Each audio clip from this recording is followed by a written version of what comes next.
ओम शांति। आइए सुनते हैं प्यारे बाप दादा के 7 मई 2023 की अव्यक्त मुरली के मधुर महावाक्य। मुरली की हेडलाइन, परमात्म पालना और परिवर्तन शक्ति का प्रत्यक्ष स्वरूप, सहज योगी जीवन। आज बाप दादा हर एक बच्चों के मस्तक पर विशेष श्रेष्ठ भाग्य की 3 लकीरें देख रहे हैं। सर्व बच्चों का भाग्य तो सदा सर्वश्रेष्ठ है ही, लेकिन आज विशेष 3 लकीर चमक रही हैं। एक परमात्म पालना के भाग्य की लकीर और दूसरी है बेहद के ऊंचे ते ऊंचे पढ़ाई के भाग्य की लकीर। तीसरी है श्रेष्ठ मत प्राप्त होने के भाग्य की लकीर। चाहे लौकिक चाहे अलौकिक, हर एक को इस जीवन में ये 3 प्राप्तियां होती ही हैं। पालना भी मिलती, पढ़ाई भी मिलती और मत भी मिलती है। इन तीनों द्वारा ही हर आत्मा अपना वर्तमान और भविष्य बनाने के निमित्त बनती हैं। आप सभी श्रेष्ठ आत्माओं को किसकी पालना मिल रही है? परमात्म पालना के अंदर हर सेकंड पल रहे हो। जैसे परम आत्मा ऊंचे ते ऊंचे हैं, तो परमात्म पालना भी कितनी श्रेष्ठ है। और इस परमात्म पालना के पात्र कौन बने हैं और कितने बने हैं? सारे विश्व की आत्माएं बाप कहती हैं, लेकिन पालना और पढ़ाई के पात्र नहीं बनती हैं। और आप कितनी थोड़ी सी आत्माएं इस भाग्य के पात्र बनती हो। सारे कल्प में यही थोड़ा सा समय परमात्म पालना मिलती है। दैवी पालना, मानव पालना, ये तो अनेक जन्म मिलती है, लेकिन ये श्रेष्ठ पालना अब नहीं तो कब नहीं। ऐसे श्रेष्ठ भाग्य की श्रेष्ठ लकीर सदा अपने मस्तक में चमकते हुए अनुभव करते हो। कोई भी प्राप्ति सदा करना चाहते हो या कभी कभी करना चाहते हो, तो प्राप्ति का पुरुषार्थ भी सदा चाहिए या कभी कभी चाहिए। और सदा तीव्र चाहिए या कभी साधारण कभी तीव्र। प्रैक्टिकल क्या है? चाहना और प्रैक्टिकल में अंतर हो जाता है ना। सोचते तो बहुत हो, लेकिन स्मृति में कम रखते हो। सोचना स्वरूप बनना है या स्मृति स्वरूप बनना है? स्मृति स्वरूप बनने वाले हो ना, तो एक बात भी स्मृति में रखो कि अमृत वेले आपको उठाने वाला कौन? बाप का प्यार उठाता है। दिन का आरंभ कितना श्रेष्ठ है। और बाप स्वयं मिलन मनाने के लिए बुलाते हैं, रू रिहान करते हैं, शक्तियाँ भरते हैं। तो हर दिन का आदि कितना श्रेष्ठ है। बाप की मोहब्बत से उठते हो कि कभी कभी मजबूरी से भी उठते हो? यथार्थ तो मोहब्बत के गीत आपको उठाते हैं। अमृत वेले से बाप कितना स्नेह से बुलाते हैं। उठाते हैं, मीठे बच्चे, प्यारे बच्चे, आओ। तो जिसका आदि इतना श्रेष्ठ है, तो मध्य और अंत क्या होगा? श्रेष्ठ होगा ना। बाप दादा देख रहे थे कि कितना पालना का भाग्य वर्तमान समय बच्चों को प्राप्त है। जितना प्राप्त है उतना फायदा उठाते हो। स्वप्न में भी संकल्प मात्र नहीं था कि इतने भाग्य के पात्र बनेंगे। सोचने से बाहर था, लेकिन मिला कितना सहज। बाप के प्यार की पालना का प्रैक्टिकल स्वरूप ही है सहज योगी जीवन। जिससे प्यार होता है उसके लिए मुश्किल परिस्थिति या मुश्किल कोई भी बात देखी सुनी नहीं जाती। तो बाप ने भी मुश्किल को सहज बनाया है ना। सदा सहज है तो सदा ही पुरुषार्थ की गति तीव्र हो। आज बहुत अच्छा पुरुषार्थ है और कल थोड़ी परसेंटेज कम हो गई, तो क्या सदा सहज कहेंगे? सदा मुश्किल कौन बनाते हैं? स्वयं ही बनाते हो ना। कारण क्या? सोचने की तो आदत है, लेकिन स्मृति स्वरूप के संस्कार कभी इमर्ज रखते हो, कभी मर्ज हो जाते हैं।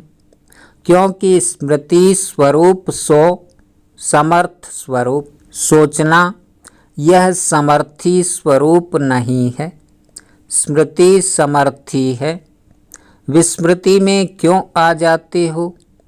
आदत से मजबूर हो जाते हो। अगर मजबूत नहीं तो मजबूर हो जाएंगे। जहाँ मजबूत है वहाँ मजबूरी नहीं है।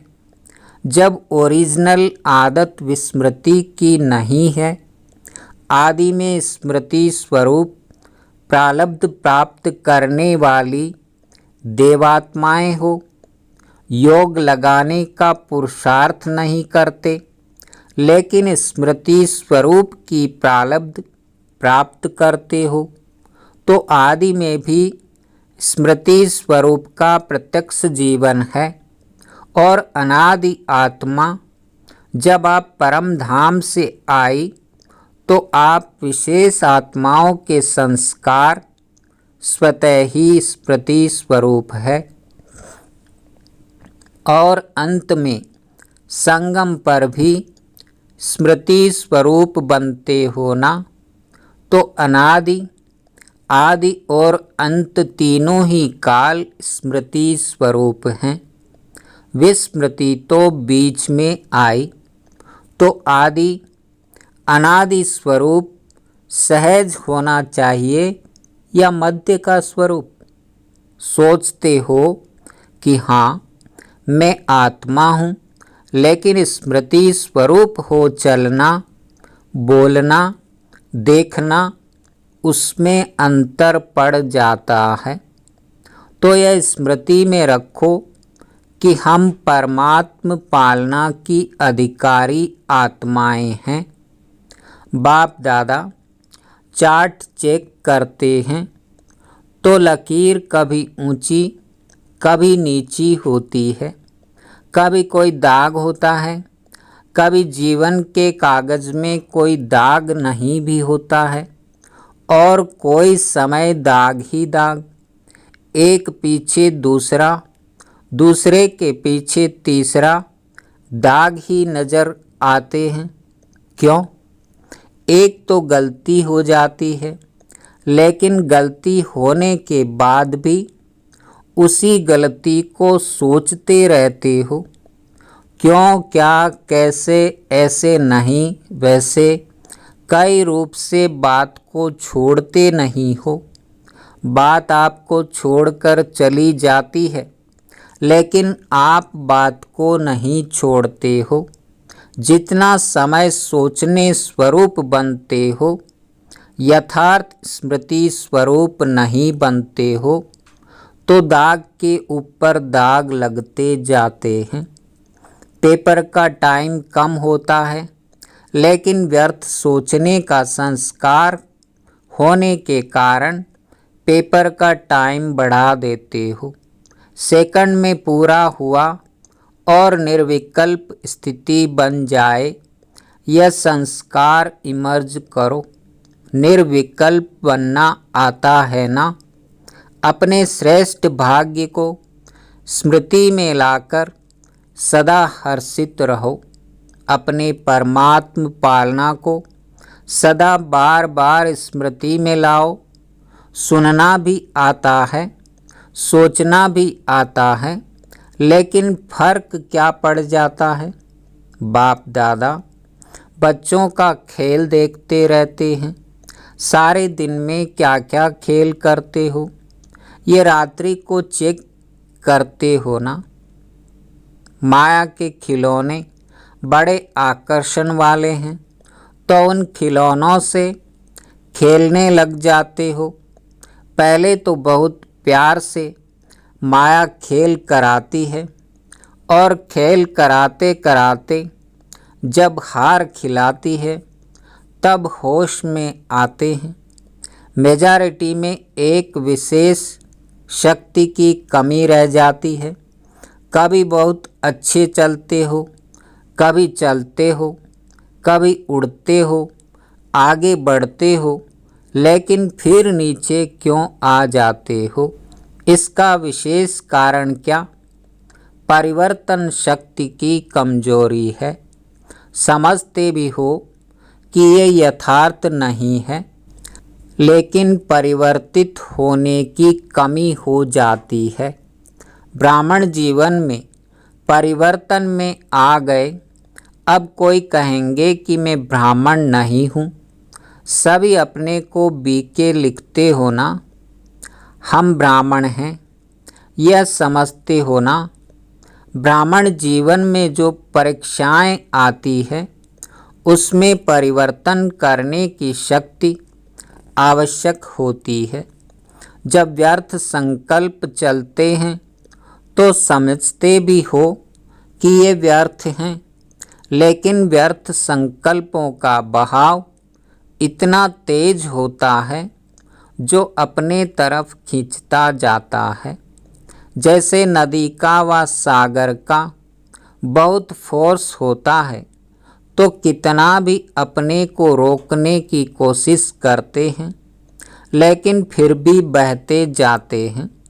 समझते भी हो, सोचते भी हो कि ये ठीक नहीं है, इससे नुकसान है, फिर भी बहाव में बह जाते हो। इसका कारण क्या?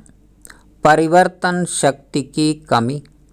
पहला विशेष परिवर्तन है स्वरूप का परिवर्तन। मैं शरीर नहीं लेकिन आत्मा हूँ। यह स्वरूप का परिवर्तन है, यह आदि परिवर्तन है। इसमें भी चेक करो तो जब देहभान का फोर्स होता है तो आत्म अभिमान के स्वरूप में टिक सकते हो या बह जाते हो। अगर सेकंड में परिवर्तन शक्ति काम में आ जाए तो समय संकल्प कितने बच जाते हैं, वेस्ट से बेस्ट में जमा हो जाते हैं। पहली परिवर्तन शक्ति है स्वरूप का परिवर्तन और स्वभाव का परिवर्तन। पुराना स्वभाव पुरुषार्थी जीवन में धोखा देता है। समझते भी हो कि यह मेरा स्वभाव यथार्थ नहीं है, और यह स्वभाव समय प्रति समय धोखा भी देता है। यह भी समझते हो, लेकिन फिर भी स्वभाव के वश हो जाते हो। फिर अपने बचाव के लिए कहते हो कि मेरा भाव नहीं था, मेरा स्वभाव ऐसा है, मैं चाहता या चाहती नहीं हूँ, लेकिन मेरा स्वभाव है। ब्राह्मण बन गए तो जन्म बदल गया, संबंध बदल गया, माँ बाप बदल गए, परिवार बदल गया लेकिन स्वभाव नहीं बदला। फिर रायल शब्द कहते कि मेरी नेचर है, तो पहली कमजोरी स्वरूप का परिवर्तन, दूसरा स्वभाव परिवर्तन, तीसरा संकल्प का परिवर्तन, सेकंड में व्यर्थ को समर्थ में परिवर्तन करो। कई समझते हैं बस आधा घंटे का तूफान था, आधा घंटा 15 मिनट चला, लेकिन आधा घंटा व 15 मिनट की कमजोरी संस्कार बना देती है ना। जैसे शरीर में अगर कोई बार बार कमज़ोर होता रहे तो सदा के लिए कमज़ोर बन जाते हैं। तो 15 मिनट कोई कम नहीं है। संगम युग का एक एक सेकंड वर्षों के समान है। तो ऐसे अलबेले नहीं बनो। बल थोड़ा ही चला लेकिन गंवाया कितना। जब कदम में पदम कहते हो तो 15 मिनट में कितने कदम उठेंगे और कितने पदम गंवाए। जमा में तो हिसाब अच्छा रखते हो कि कदम में पदम जमा हो गया, लेकिन गंवाने का भी तो हिसाब रखो। तो न चाहते हुए भी संस्कार खींचते हैं। जो भी बात बार बार होती वो संस्कार रूप में भर जाती है। तो संकल्प परिवर्तन करो। सिर्फ सोचते नहीं रहो, करना नहीं चाहिए। हो गया, क्या करूं? नहीं, सोचो और करके दिखाओ। कहते हो बीती को बिंदी लगाओ, एक दो को ज्ञान देते हो ना। कोई आकर बात करेंगे तो कहेंगे ठीक है बिंदी लगा दो, लेकिन स्वयं बिंदी लगाते हो। बिंदी लगाने लिए कौन सी शक्ति चाहिए? परिवर्तन शक्ति। परिवर्तन शक्ति वाला सदा ही निर्मल और निर्माण रहता है। जैसे पहले भी बाप दादा ने सुनाया है कि मोल्ड होने वाला ही रियल गोल्ड है। रियल गोल्ड की निशानी है वो मोल्ड हो जाएगा। तो चेक करो कि परिवर्तन शक्ति समय पर काम आती है या समय बीत जाने के बाद सोचते ही रहते हैं। तो परिवर्तन शक्ति को बढ़ाना है। जिसमें परिवर्तन शक्ति है वो सबका प्यारा बनता है, विचारों में भी सहज रहेगा। आगे बढ़ते सेवा में रहते हो ना। सेवा में भी विघ्न रूप क्या होता है? मेरा विचार, मेरा प्लान, मेरी सेवा इतनी अच्छी होते हुए भी मेरा क्यों नहीं माना गया? तो उसको रियल गोल्ड कहेंगे। मेरापन आ गया। मेरापन आना अर्थात अलाय मिक्स होना। जब रियल गोल्ड में अलाय मिक्स हो जाता है तो वो रियल रहता है, उसका मूल्य रहता है। कितना फर्क पड़ जाता है। तो समय और वायुमंडल को परख कर अपने को परिवर्तन करना, इसकी आवश्यकता है।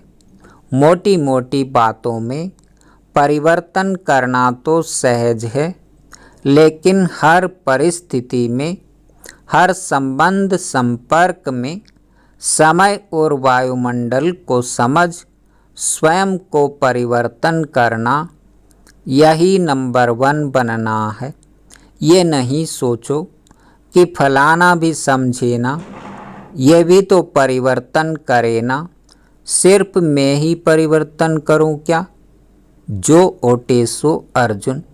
इसमें अगर आपने अपने को परिवर्तन किया तो ये परिवर्तन ही विजयी बनने की निशानी है। समझा? अच्छा, चारों ओर की सर्व सदा स्मृति स्वरूप आत्माओं को सदा सेकंड में परिवर्तन शक्ति द्वारा स्व परिवर्तन करने वाली श्रेष्ठ आत्माओं को, सदा सहज योगी अनुभव करने वाले अनुभवी आत्माओं को, सदा बाप के समीप और समान बनने के उमंग उत्साह में रहने वाली सर्व आत्माओं को बाप दादा का याद प्यार और नमस्ते। टीचर्स, सभी टीचर्स तो सदा ही ज्ञान स्वरूप स्मृति स्वरूप हैं ही, क्योंकि जैसे बाप शिक्षक बनकर आते हैं तो बाप समान निमित्त शिक्षक हो, बाप जैसे नहीं हो लेकिन निमित्त शिक्षक हो। तो टीचर्स की विशेषता निमित्त भाव और निर्माण भाव। सफल टीचर वही बनती है जिसका निर्मल स्वभाव हो। अभी निर्मल स्वभाव के ऊपर विशेष अंडरलाइन करो। कुछ भी हो जाए लेकिन अपना स्वभाव सदा निर्मल रहे। यही निर्मल स्वभाव निर्माणता की निशानी है। तो अंडरलाइन करो निर्मल स्वभाव। बिल्कुल शीतल, शीतलता का गायन शीतला देवी है। तो निर्मल स्वभाव अर्थात शीतल स्वभाव। बात जोश दिलाने की हो लेकिन आप निर्मल हो तब कहेंगे सफल टीचर। तो बाप दादा फिर भी अंडरलाइन करा रहा है किस पर? निर्मल स्वभाव। समझा? अच्छा, प्रश्न, सबसे बड़ा खजाना कौन सा है जिससे ही ज्ञान और योग की परख होती है? उत्तर, सबसे बड़ा खजाना है खुशी। चाहे कितना भी ज्ञान हो, योग हो, लेकिन खुशी की प्राप्ति नहीं तो ज्ञान ठीक नहीं। कोई भी परिस्थिति आ जाए, खुशी गायब नहीं हो सकती। अविनाशी बाप का अविनाशी खजाना मिला है, इसलिए खुशी कभी गायब नहीं हो सकती। योग लगाते लेकिन खुशी नहीं तो योग ठीक नहीं। आपकी खुशी देख दूसरे आपसे पूछें कि क्या आपको मिला है। यही ज्ञान और योग की प्रत्यक्षता का साधन है। प्रश्न, किस लगन के आधार पर विघ्नों की समाप्ति स्वतः हो जाती है? उत्तर, एक बाप दूसरा न कोई। इसी लगन में मगन रहो तो विघ्न टिक नहीं सकता। विघ्न है तो लगन नहीं। विघ्न भल आए लेकिन उसका प्रभाव न पड़े। जब स्वयं प्रभावशाली आत्मा बन जाते हो तो किसी का प्रभाव नहीं पड़ सकता। जैसे सूर्य को कोई कितना भी छिपाए तो छिप नहीं सकता, सदा चमकता रहता है। ऐसे ही प्रभावशाली आत्माओं को कोई भी प्रभाव अपने तरफ खींच नहीं सकता।